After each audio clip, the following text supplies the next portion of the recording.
எல்லோருக்கும் வணக்கம். இன்றைக்கி நாம் பார்க்க போகிறது சூரியன் என்ற ஒளியும் ராகு என்ற இருளும் சங்கமித்து உருவாக்கக்கூடிய அந்த கிரகண தோஷ அமைப்பினுடைய விளக்கங்களை பார்க்கலாம். சூரியன் என்ற கோள் ஆற்றல் மையமாக மற்ற கோள்களுக்கெல்லாம் ஒளி தரக்கூடிய பவர் பாயிண்டாக விளங்கக்கூடியவர்.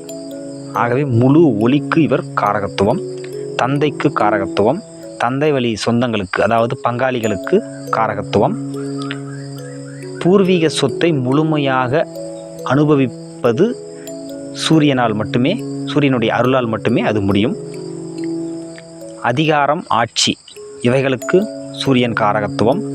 தன்னுடைய பலத்தை பரப்புவது அதாவது ஆக்கிரமிப்பு என்று சொல்லுகிறோம், அதற்கும் சூரியன் காரகத்துவம். ஆன்மா பரிசுத்தமாவதற்கு சூரியன் காரகத்துவம். திடமான நம்பிக்கைக்கு சூரியன் காரகத்துவமாக விளங்குகிறார்.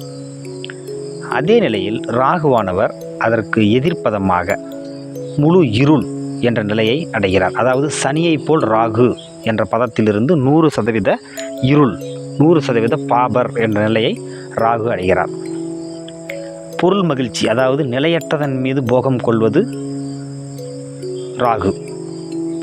அதுபோல ஞானத்தை அடைய விடாமல் புற சுகங்களின் மீது நாட்டத்தை செலுத்தி அவர்களை கெடுப்பதும் ராகு.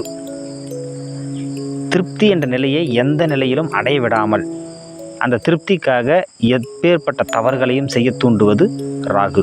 ஒழுக்கமின்மைக்கு உதாரணம் அல்லது ஒழுக்கமின்மையை உருவாக்குவது ராகு. மனதனுடைய அந்த அமைதியின்மை அல்லது கலங்கிய மனநிலையை உருவாக்குவது ராகு. ஆகவே எதிர் தன்மைகளை கொண்ட இவர்கள் சங்கமித்தால் என்ன பலன்கள் ஏற்படுகிறது என்பதை பார்த்து கொள்ளலாம். அதாவது இயற்கை ரீதியாகவே இவர்கள் எதிரிகள், ஒருவருக்கொருவர் முரண்பாடுகளான தன்மைகளை கொண்டவர்கள்.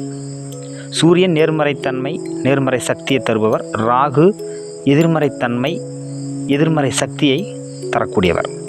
சூரியன் நேர்மையானவர், வெளிப்படையானவர். ராகு வஞ்சக எண்ணமும் குறுக்கு வழியிலும் போகக்கூடிய நிலைகளை உருவாக்கக்கூடியவர். அப்போது இவர்கள் அந்த காரகத்துவங்கள் முழுமையாக அடிபடுகிறது.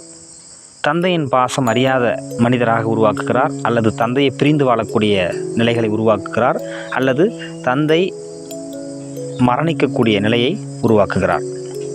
அதுபோல் இந்த அமைப்பு ஒரு ஈகோ என்ற நிலையில் ஒரு குறைந்த நம்பிக்கை, சுயநல எண்ணம் போன்றவற்றை தந்து எந்த நிலையிலும் முன்னேற்ற விடாமல் தடுக்கிறது.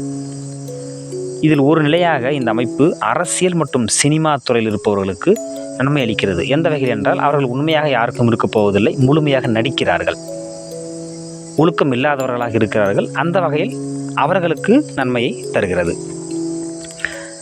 அதுபோல் தாமச பிரசவம், மேலதிகாரியிடம் எப்பொழுதும் ஒரு சிக்கலான சூழல், வரி விவகாரங்களில் தண்டிக்கப்படுவது, அரசால் தண்டிக்கப்படுவது, அரசின் ஆதாயம் இன்மை, பூர்வீக சொத்தில் சதா பிரச்சனை, அதை முழுமையாக அனுபவிக்க முடியாத ஒரு சூழலை எல்லாம் இந்த அமைப்பு உருவாக்குகிறது.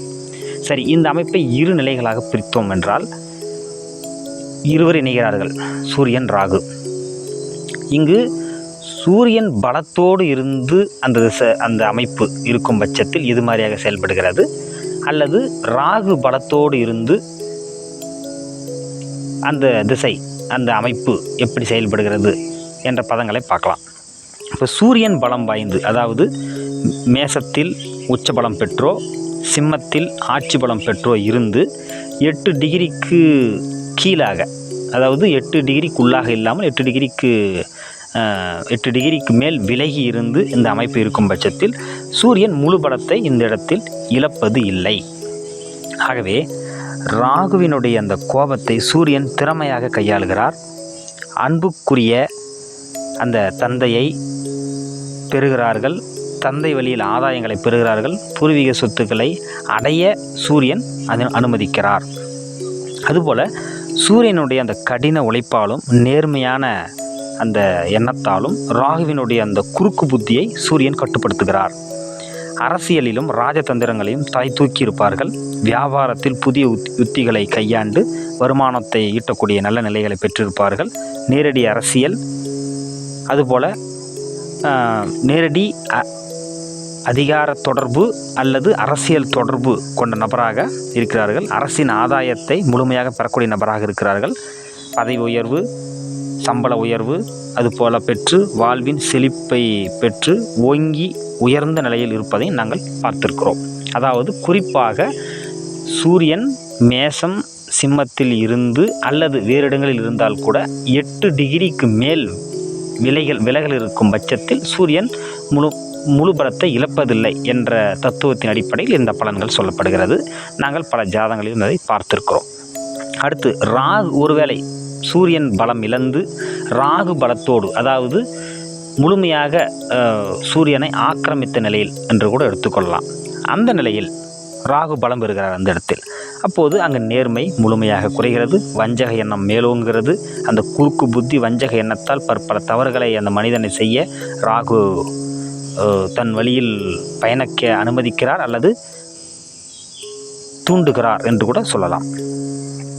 மனித வாழ்விற்கு செழிப்பை நன்மணிப்பை இந்த வஞ்சக எண்ணமும் குறுக்கு புத்தியும் தராது. அதனால் அந்த ஜாதகரும் நன்மதிப்பை பெறுவதில்லை. அனைத்து உறவுகளிடமும் ரகசியம் மறைவான ஒரு நிலையை பெறுகிறார்கள். இன்னும் சொல்ல போனோம்னா, ஒரு ஆணாக இருக்கும் பட்சத்தில் அல்லது ஒரு பெண்ணாக இருக்கும் பட்சத்தில் அவர்களுடைய வாழ்க்கை துணைக்க அந்த நபருடைய ஃபோன் நம்பர்ன்றதை விட அந்த ஃபோனுடைய அந்த பாஸ்வேர்டு தெரியாது, பேங்க்குடைய பாஸ்வேர்டு தெரியாது. அந்த அளவுக்கு மிக ரகசியமாக இருக்க வைக்கிறது இந்த அமைப்பு. அதுபோல் பரஸ்பர புரிதல், உணர்ச்சி பூர்வமான ஒரு நட்பு தொடர்பு, அதாவது சென்டிமெண்டல் அப்படின்ற விஷயமே அவங்ககிட்ட இருக்கவே இருக்காது. ஒரு நல்ல மனிதரோடு இணக்கமாக பழகக்கூடிய அமைப்பை ராகு தடுக்கிறார்.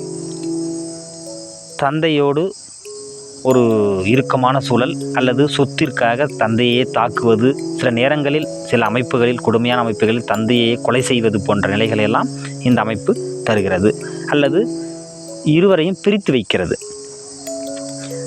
எந்நேரமும் ஒரு பய உணர்ச்சி, மன அழுத்தம் நிறைந்த ஒரு மனிதராகவே ராகு அவரை ஆக்குகிறார். காரணம், அவர்கள் செய்வதெல்லாம் சட்டவிரோதம், குறுக்கு புத்தி, நயவஞ்சகம், மிக ரகசியமான விஷயங்கள். அதனால் பயத்தோடு இருப்பார். அதன் காரணமாக நிம்மதியை முழுமையாக இழந்து ஒரு மன அழுத்தம் உள்ள மனிதராக மாற்றுகிறார். சரிங்க, சூரியன் பலத்தோடு இருக்கும்போது சூரிய திசை நன்றாக இருக்கிறது. அதாவது முழுமையாக பலத்தை இழக்காத காரணத்தால் அவருடைய காரகத்துவ ஆதிபத்தியங்களை செய்கிறார். ராகு திசையும் நல்லா இருக்கிறது. என்ன காரணம் என்று சொன்னால், ராகு யாரோடு இணைந்திருக்கிறாரோ அவருடைய பலத்தை உள்ளடக்கி அல்லது அந்த பவரை உறிஞ்சி இவர் செய்வார் என்ற தத்துவத்தின் அடிப்படையில் சூரியன் பலமோடு இருக்கும்போது அந்த பிரகாசமான சூரியனுடைய ஒளியை இவர் கவர்ந்து அவருடைய திசைகளின் நன்மைகளை செய்கிறார். ராகு பலமோடு இழந்து சூரியன் பலம் குறைந்த இருக்கும் பட்சத்தில் அந்த இடத்தில்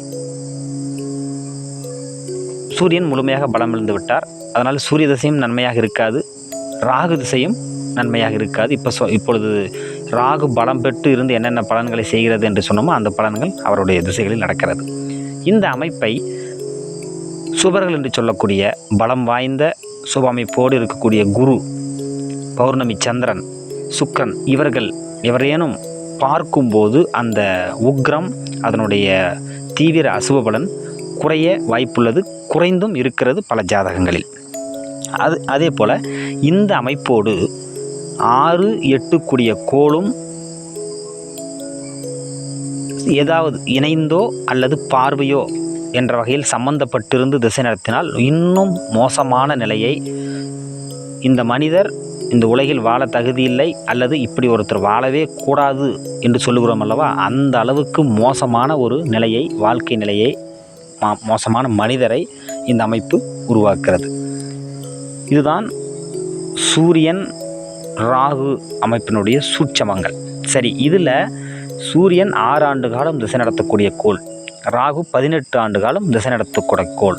அந்த வகையில் சூரியன் பலம் பெற்று சுப அமைப்பில் இருந்து சூரியன் நல்ல ஆதிபத்தியத்தை பெற்றவராக இருக்கும் பட்சத்தில் அந்த ராகு திசை நன்மைகளை செய்கிறது. எதிர்மறையாக சூரியன் அசுப அமைப்பிலிருந்து 6, 8 போன்ற ஆதிபத்தியங்களை பெற்ற கோளாக இருந்து அசுப அமைப்பில் இருந்து ராகுவோடு சேரும் பட்சத்தில் அந்த ராகு திசை மிகப்பெரிய கெடுதல்களை, அரச விரோதங்களை செய்ய வைக்கிறது. இதுதான் இந்த சூரியன் ராகு இவர்களினுடைய மிகப்பெரிய ஒரு சூட்சமமாக நம்முடைய ஜோதிடம் சொல்லுகிறது. நன்றி.